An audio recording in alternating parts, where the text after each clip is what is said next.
What's up, humans, and welcome to a new Psicoactivo. So last night, episode 10 of the Telepathy Tapes is out now. And I wanted to hear from non-speakers because I think they're the ones who are pushing for this information to come forward. It's time, they feel. And this episode proved to me that they are thinking that it's time. And one of the non-speakers that they all gave their assessment on what's going on and what these skills are and whether we are capable of them or not. The speakers, you guys know that during almost the entire run of my channel, I've been trying to find out whether we do have these skills or not based on my own personal experiences. For a long time, I felt like I maybe hallucinated everything, but I realized that I didn't.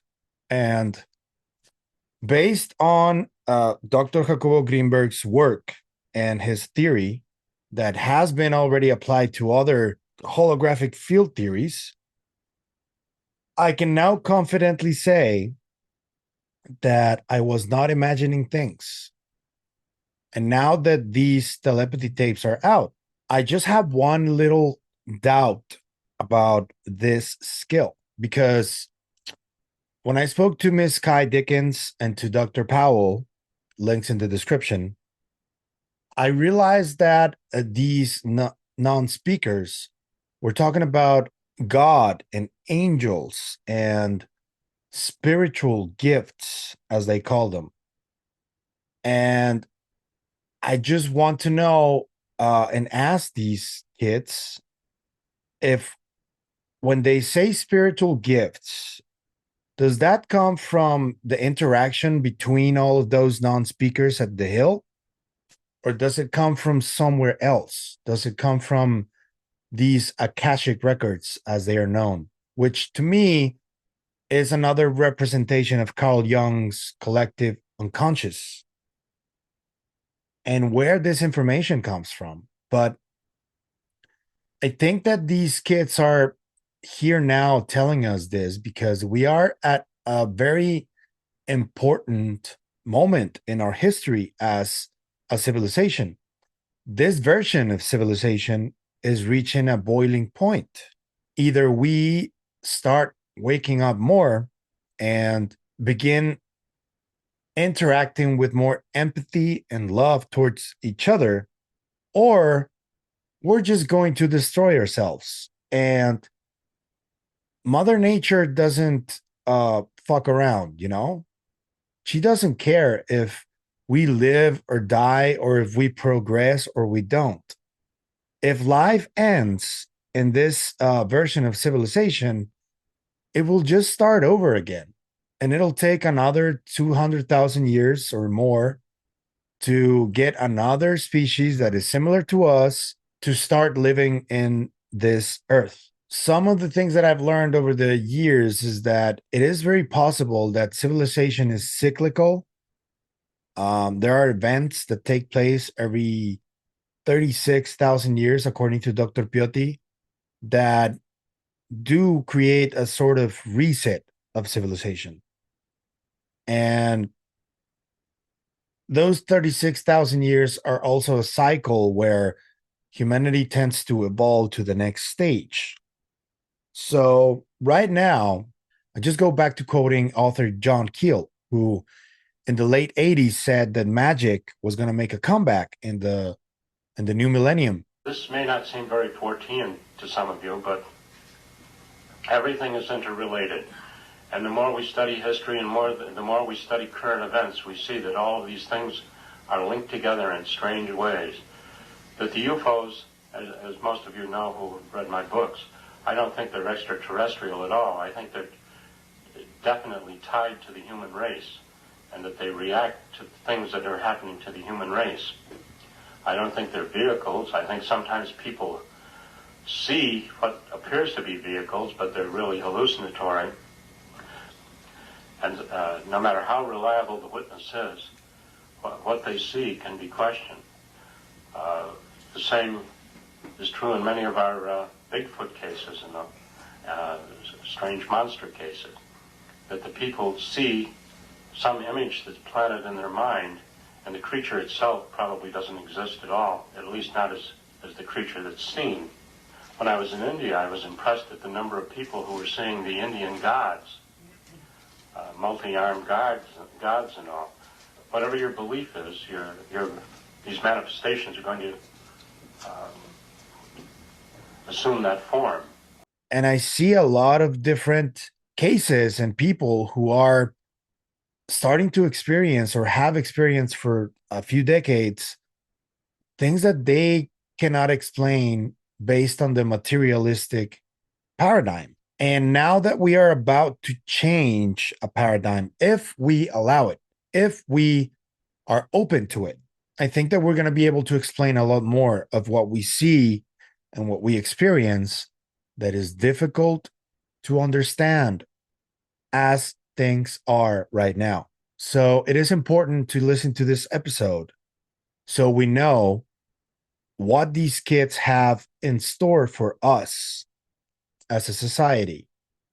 And I think that their message is overall one of the most important that we've received as a civilization right now.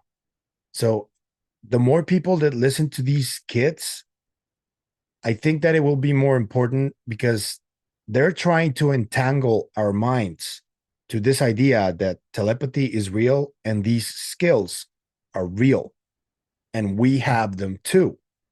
We just need to learn how to hone them and how to learn to live with them. And also understand that if we are going to try and use these skills in order to control or seek power, it is not going to work.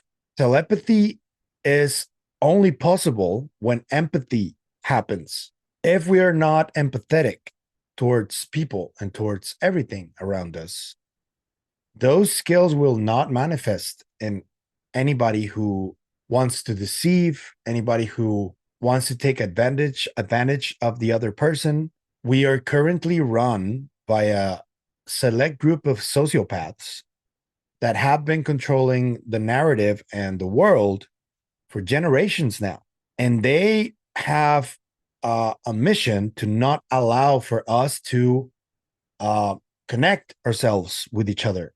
I think, and this is going to sound a little wild, but I think that a lot of the different social media and control systems and political systems and the religious system, the controlled religion system, were created exactly for that, to keep us apart from each other, to not know what the other one is thinking.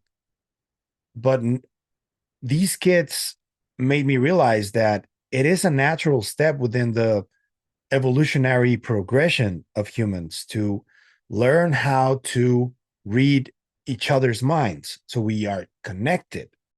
So the question I want to ask you is, where do you see us now in that evolutionary development? Let me draw what is called a bell curve, which looks somehow like this. It's being used in describing random events. The bulk of the population today is this intelligent, more or less intelligent biped, all right? And with a vertical spine, and who pushes the buttons on TV and drives a car, etc., etc. Now, there is some backthrow. That is, there are some people here in this area, very few people who are still gorilla-like. That is, they are hairy. They beat their chest when they see their neighbors and a few other things. And then we have other people who are here in this corner, very few of them, who are very highly developed, because we say that evolution is now pushing mankind in this direction, away from the gorilla types towards the very highly evolved people. At this point, we're here. What's going to happen maybe 1 million years from now, 500,000 years from now? This curve is going to shift. It's going to shift like this. That is, the bulk of the population will be very, very highly evolved. We have gone away altogether from the gorilla types, no more gorillas. And what we have here now is the average man is now the retarded person in evolutionary terms. the bulk of the population is extremely, very, very highly evolved, and the cutting edge of evolution here, these are very, very highly evolved people. We can't even imagine what kind of person that will be. He may not have a physical body at all. What's the habitat, so to speak, of this group here? Well, you just go out and you find them. They're all over the place. The habitat of this group here, what do you think? What do you think you find these people here? I suspect you would find them in universities. You'd find the people who are very bright, people who are in the leading edge of professions. That kind of thing. I mean, it's an intellectual thing. Well, I suggest that you find them in mental hospitals, in nut houses. And the reason for that is that these people, they live in a different reality, in a reality which is very changed, and few of them are adapted to live in this reality. So naturally, they can't function very well. That is the only way that I see us evolving as a society. There is no other way, I don't think. There were other ways in the past, but we moved past them because of these control systems. And we no longer have the luxury of time. You guys know this, and you can feel it too, as much as I can. So I'm going to leave you with this message from one of the non-speakers from episode 10 of the Telepathy Tapes. Introduce Anthony. You've met his former teacher, Marianne, throughout the series. And though she's now retired, she still works with him almost weekly. I've spent time with Anthony, and he's one of the most expansive, knowledgeable teachers that I've ever met. Here's how Anthony introduced himself. Marianne is reading his words. I am a futuristic human being. I came into this world with my eyes wide open. I am a pure, transparent soul, here to help humanity evolve. I remember what most people have forgotten, and I am in tune with vibrational frequencies and can match specific frequencies to access and to transfer thought forms into words. This ability also allows me to communicate interdimensionally. Aspects of my personality travel through space to dimensions most can only visit in their minds. They are as natural to me as your typical human stay is to you. I help people know who they are and prepare them for shifting their desires from the material to the ethereal world where all creative ideas are birthed. I wrote a note to Marianne and Anthony and asked what he meant by saying he's a futuristic human. And Marianne said, quote, by a future human, he means that he has capabilities that humanity will evolve into. He suggests that we will all be moving toward this new form of telepathic communication and that it is a necessary evolutionary step. Anthony also suggests that people will, over time, become more intuitive, multidimensional, and interdimensionally wired. And Marianne said that by multidimensional and interdimensional, he's referring to the way they connect with all the invisible energies around us. He can use it to extrapolate information from what some refer to as the Akashik records, universal mind, or the divine. And in terms of humanity's unfolding, he suggests that we are in the beginning stages, and that this more modern form of communication will continue to unfold for generations to come. End quote. My son said to me, I can hear thoughts. And I said, impossible. And he said to me, you don't get the kind of gifts that I have if you lie. Let's please multiply two numbers and see if he gets it. Okay, what is it? 9, 0, 0. Unbelievable. 1. Maybe shuffle again, Dr. Powell. Oh. Play. 2. So he got the plus, too. I was wondering, because I was looking at the 2 the whole time and I saw his hand going somewhere else. What is this phenomena happening? Why are his mind and my mind completely connected? I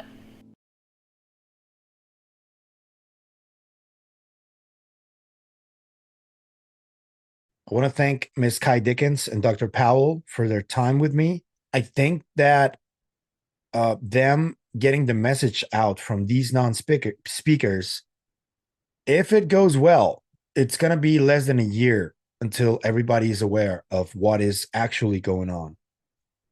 And to those who want to talk about the conflation of us having these skills and a potential non-human intelligence interacting with us. I just want to say that I do think there is some kind of intelligence interacting with these kids and with us as well. But I wouldn't go that far as to say those are the aliens, quote unquote. I think that we are dealing with different things. But the most important aspect of all of this right now is to understand where we stand in the grand scale of the cosmos. How powerful are we? How skillful are we really? This is what the telepathy tapes are trying to explain. And this is one of the main topics that I've tried to explore in the channel, if not the most important one, because I do think that it is the most important topic that I am covering here. And I think that first, before we keep trying to find out whether we're alone in the universe or not, I think we need to find out what we're capable of first. If we find that out first, the rest, it's also important, but I think we're going to have an easier time trying to find out the rest once we understand ourselves. That's what I truly believe. And I think most of the people that watch this channel understand that. So I want to thank everybody for the support and for vibing with everything that I do for the channel. I'm going to keep doing it. I'm going to keep moving forward, and let's do it together. Yeah. I want to wish everybody a happy holiday, happy Monday. Hopefully everything stays relatively safe between today and Christmas and New Year. I hope you guys spend the best time with your family, cherish them, laugh, eat a lot. If you want to drink, do it responsibly. But yes, I want for everybody to spend Christmas and New Year's in the best possible terms with your loved ones, and that everybody stays healthy and safe. I am calling it now. So, yeah. Let me know what you think about this clip from one of these non-speakers. What do you think about what he said about him being a futuristic version of humans? He seems to think that that's the way we're going. That's the road we're going to take. And I think exactly the same thing. I think we're already seeing some of the signs about it. I would recommend you guys listen to the full episode, because there are a lot of different messages there. We even got some really important messages from Jean-Paul. If you know, you know. And I also want to see, what is your reaction from this episode? What do you think about what these kids are saying? Do you think it's possible they might be creating this new reality within the other realm? Or do you think that reality already exists and it really is some non-local consciousness? Because that's the only doubt I still have. If we are as powerful as we believe we are, is it possible that they are creating this hill with all of these beliefs, that it's coming from their minds because they're powerful? Or is it possible that it's really a different realm and it is outside of our heads?